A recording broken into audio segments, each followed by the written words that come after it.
Hello, friends, and welcome back to r/ProRevenge. What could be better than taking revenge on a rude person on the road who has no Google Maps? I think you guessed it yourself. But before we begin, don't forget to subscribe to our channel if you're new here and turn on notifications so you don't miss a new video every single day. Here we go. Want to be a jerk to me when asking for directions? Okay. This just happened to me on the way to work this morning. It's a nice day out, so I take off a bit early so I can walk to work. I have my headphones in, listening to Beethoven's Sixth, minding my own business. Suddenly I hear a car horn blasting like there's a fire or something. I turn to see an old guy in a minivan with Florida plates is pulled up beside me. I pull out an earbud, wondering if something's wrong. "Hey kid," he shouts. LOL, I'm 40 years old. "Get those things out of your ears and tell me how to get to the highway." Well, okay, I guess he doesn't have Google Maps or whatever. Now, where we're in the tiniest city I live in was about halfway between exits, so I ask, "Where are you headed?" Because if he's going east, one exit would be faster without having to backtrack, and the other would be faster for westbound. "Just tell me where the exit is, a-hole." Well, okay then. See, there are 5 exits in this small town, 2 to the north and 2 to the south, and 1 way out west if you follow the county route. Guess which one I told him about. Well, follow this street that-a-way, point south, take a right at the 3rd light, then follow that road to the end. That's where it meets the highway. Did I neglect to mention that's 25 miles down the road? And that if he hadn't been such an a-hat, he could have taken a left at that light and met the highway in 2 miles? Hope he wasn't in a hurry. And our second story. Man pretends to be my father. When I was much younger, my parents passed away and I was adopted by an aunt living in another state. My sister's over a decade older than me, so she chose to stay where we grew up. So every winter, spring, and summer break, I flew alone to see her and back. As some of you may know, there are extra rules when a minor flies solo, depending on the airline. Most of the time, I would get priority boarding, so the flight attendant could talk to me ahead of time and know where I was seated, and once everyone else was boarded, I would be moved to the closest available seat to the front, or they would switch me to an aisle seat. In both cases, it was so I would be in their line of sight. A few times this meant my seat was upgraded. You can probably see where this is going. The situation.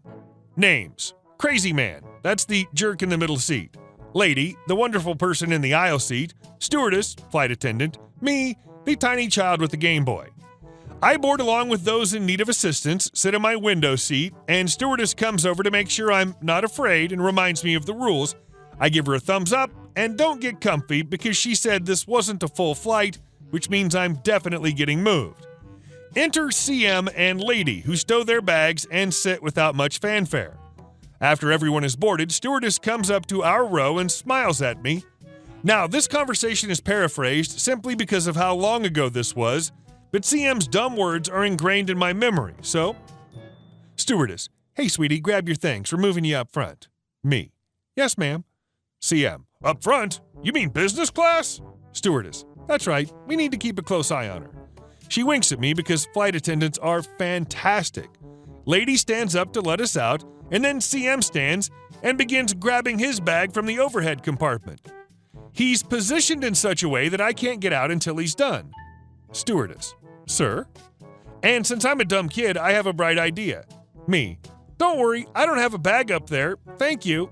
CM, "I'm grabbing my bag. I don't care about yours."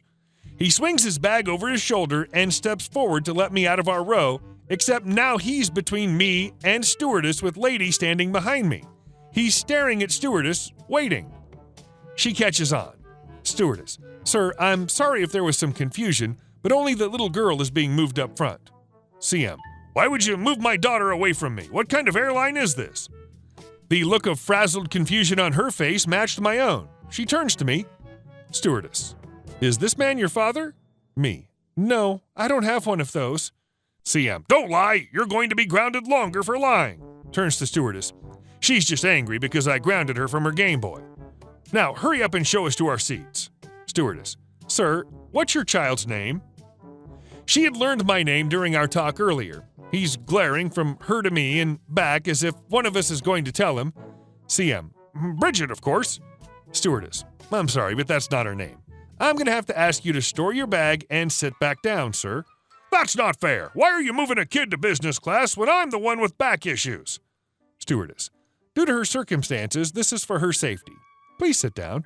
"What about my circumstances?" "Please consider buying a business class ticket next time you fly with us." "I'm never flying with you again unless I get to sit with my daughter. This is an outrage."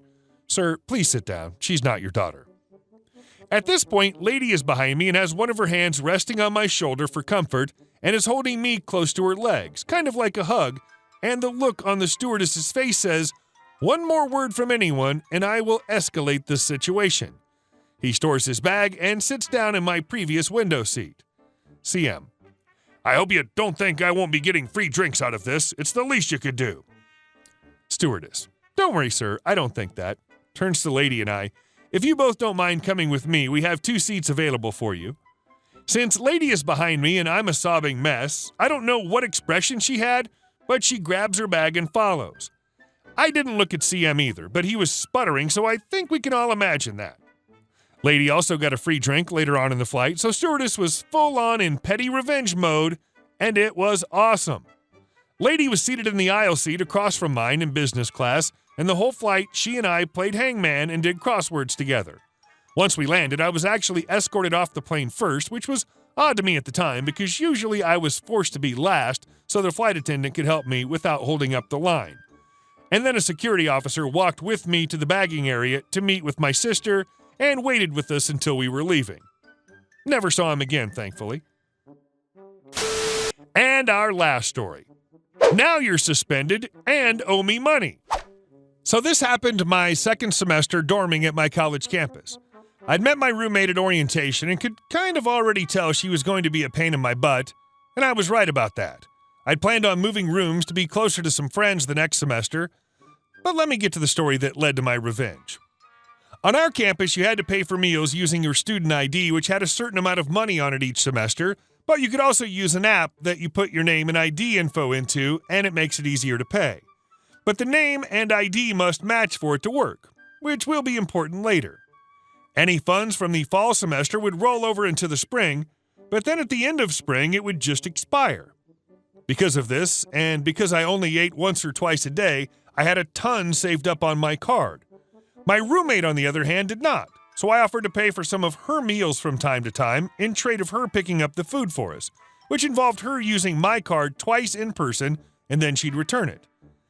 Then one day I noticed on my app that my card was being charged even when I was not ordering food.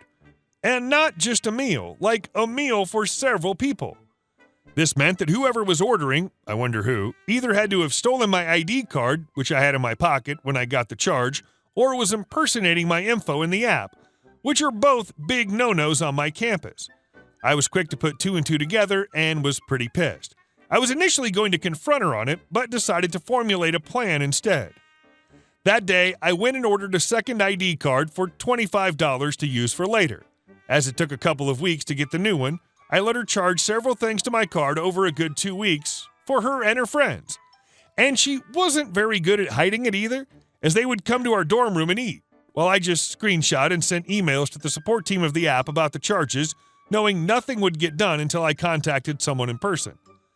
And one day, it got even better, as you can buy groceries with the card off campus as well. She decided to pay for alcohol with my card, which doesn't get pinged as an issue on my card due to me being over 21, but she was only 19. Not sure how she got it, but it was just the thing to finally act on my plan. I put my best sad face on and contacted the head of campus living and head of my dorm about the charges on my account. I dropped some hints that it could be my roommate and mentioned I got a new ID and asked what I should do. I was told to order a new card, and once I got it, to deactivate my current ID and use the new one for purchases now, making my old ID have a balance of $0 and also to ping if someone uses it to buy anything. They also told me they would be visiting my dorm to discuss the issue with my roommate. I accepted and waited. They sent the confirmation email that they would be visiting, and I just decided to add more fuel to the fire. My roommate was groaning about not having the funds for food in front of me in our dorm. I told her I really couldn't help her as I was running low on funds, and she just kind of laughed it off and left the room to probably go use my old ID. I deactivated my first card right after she left, And surprise, surprise, she used my info to pay. Except when she tried to pay for her and her friends this time, it was declined, and it pinged that my ID was used. Campus security was called, and she was escorted back to our dorm. Pretty much perfect timing for our meeting with Campus Living. She was scared crapless when they came to the dorm to talk and look through her stuff. On her phone, still logged into the app, was my ID information and name, and in her dorm closet was a half-full bottle of cheap vodka, and on my phone was a screenshot of said unauthorized vodka purchase. In the end, she was forced to pay me back all the funds she used, in cash, reported for underage drinking, which automatically suspends you from Campus Living for at least a year, and would have on her record that she performed identity theft, which I also could have charged her for out of school. In the end, I got to have my own dorm room for the remainder of that semester, and even part of the semester after, because it wasn't put as an available room for new dormers. I did get all my money back from her parents, who were so embarrassed and apologized profusely. And when she did eventually come back to campus, no one wanted to dorm with her because they knew she had stolen her roommate's ID. I think she ended up renting off campus. Hey guys, thank you all for watching the video.